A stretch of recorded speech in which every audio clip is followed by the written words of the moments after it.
देखिए, बिहार में एक बार फिर एनडीए सरकार है, लेकिन नीतीश कुमार की पलटी पर राजनीति बड़ी तेज है। एबीपी न्यूज के साथ संवाददाता जैनेंद्र कुमार इस वक्त जन अधिकार पार्टी के प्रमुख पप्पू यादव के साथ मौजूद हैं, उनसे सीधी बातचीत करेंगे। जैनेंद्र। बिल्कुल, बिहार की राजनीति में बीते 24 घंटे में बड़ा उलटफेर हुआ है। हालांकि इसकी भूमिका तकरीबन 1 महीने से ही बन रही थी और इस उलटफेर पर क्या कहना है पप्पू यादव का, पुराने सियासतदान है पप्पू जी। ये जो परिवर्तन हुआ है नीतीश जी का, एक बार फिर से हृदय परिवर्तन, आप इस पर क्या कहना चाहेंगे और इसका क्या असर आप बिहार की सियासत पर देख रहे हैं? देखिए, मैं एक बात बताता हूँ, नेताओं के बारे में मेरी मान्यता शुरू से ही बहुत अच्छी नहीं रही है। आप खुद भी नेता हैं?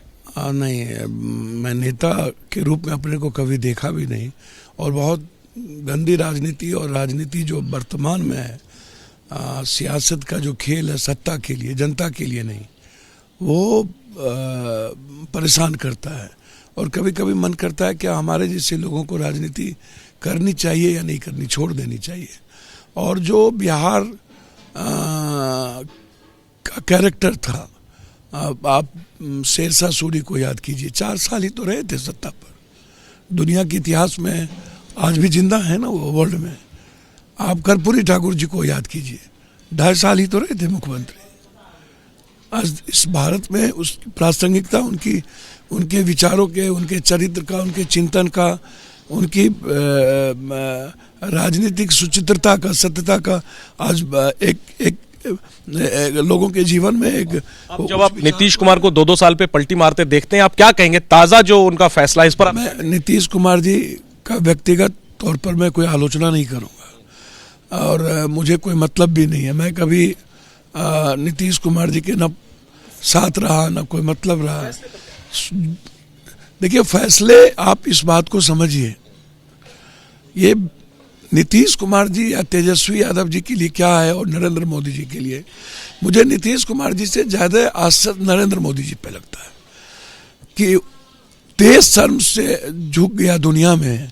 मध्य प्रदेश में उन्होंने जो बात महिलाओं को लेके कही, और जाति जनगणना जब आरजेडी गवर्नमेंट, कांग्रेस ने जिस तरीके से ओबीसी की बात की, और कांग्रेस के कारण यहाँ जाति जनगणना, ये नीतीश कुमार जी की देन नहीं है, ये देन लालू यादव जी भी इसमें प्रमुखता निभाए।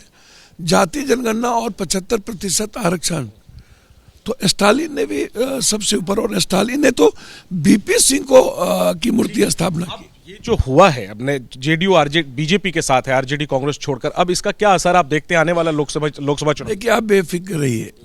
नरेंद्र मोदी, अमित शाह यहीं आके बोले थे कि बिहार की जनता को मैं आश्वस्त करता हूँ कि इस जन्म में नीतीश कुमार बाबू, सुशासन बाबू बीजेपी में नहीं आएंगे, और उनका ये कैरेक्टर इसी पूर्णिया में उन्होंने कहा था।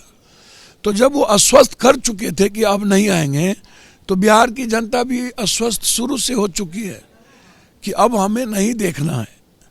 बिहार की जनता बहुत कैरेक्टर वाला है, ऐसा नहीं है, आप इसको मान के चलिए।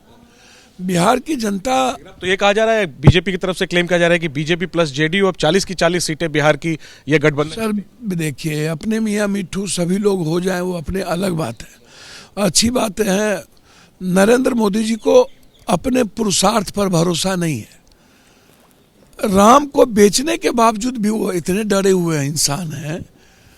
मुझे समझ में नहीं आता कि नरेंद्र मोदी जी बहादुर क्यों नहीं बने, और उनकी 56 इंच की सीना आज तक कहाँ चली। लगता है बीजेपी को नीतीश कुमार को वापस नहीं लेना चाहिए। सर, मुझे लगता है कि बीजेपी ने जिस तरीके से, कभी कहते हैं कि मेरे हनुमान चिराग जी, कभी माझी, कभी कुशवाहा, कभी किसी को लाते हैं, कभी निषाद, हर किसी के अपने दावे हैं, वादे हैं, और बिहार की सियासत पे हर किसी के पास कुछ न कुछ फिलहाल कहने के लिए है।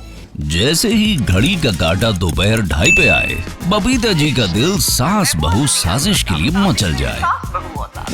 और ये है इनकी बहू, पूरे दिन ऑफिस की टेंशन हो जाए गॉन जब ये करें अपना फेवरेट शो फ्री टाइम पे ऑन।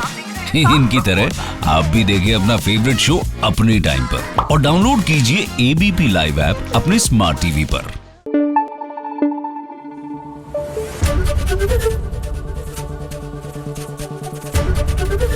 एबीपी न्यूज आपको रखे आगे।